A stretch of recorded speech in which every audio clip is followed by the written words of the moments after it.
আয়োজনে আজকের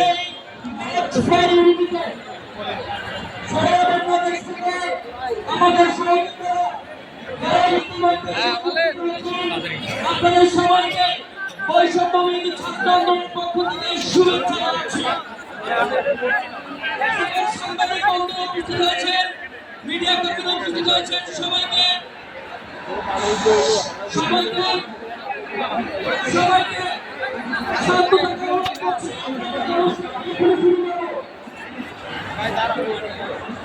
বন্ধুরা মিডিয়াকে সহযোগিতা করুন, মিডিয়াকে সহযোগিতা করুন।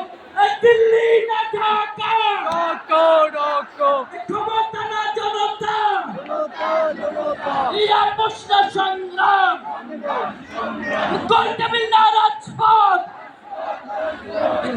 সবাই স্লোগান হবে, হাত তালে দিয়ে স্লোগান দিতে হবে।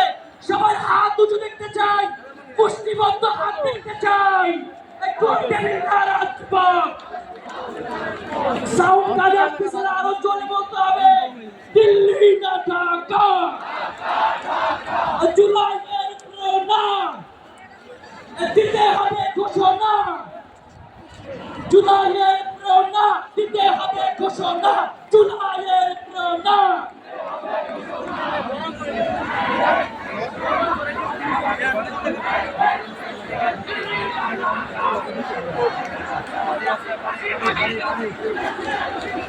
ভাই আমরা অনুরোধ করবো, দিল্লি না ঢাকা,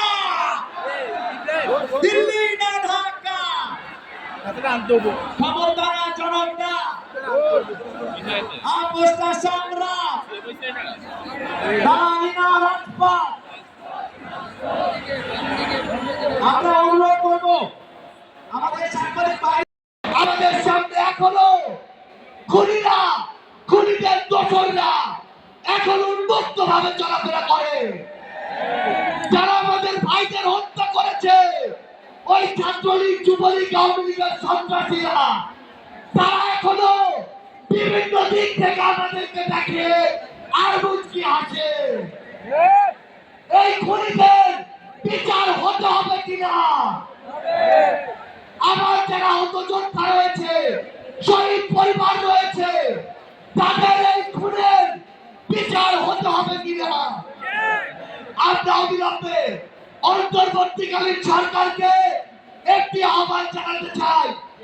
আমরা যদি আমাদের এই শহীদ ভাইদের রক্তের বিচার না করতে পারি, আমরা কখনো নিজেদেরকে মাফ করতে পারবো না।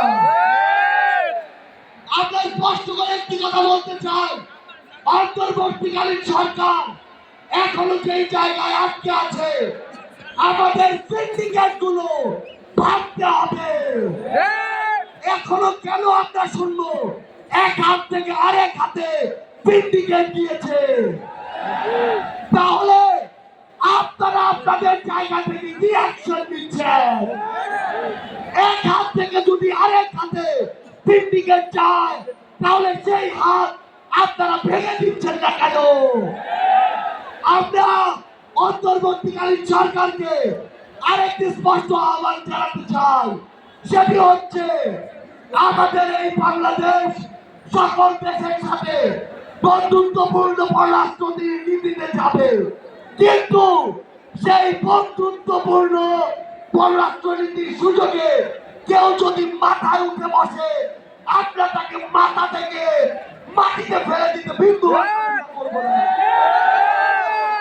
আমরা স্পষ্ট করে একটি কথা বলতে চাই, যে খুনিরা এই দেশের বাইরে, এই দেশের মানুষের ঘামে হাজার হাজার কোটি টাকা পাচার করেছে, সেই টাকা ফিরিয়ে আনতে হবে।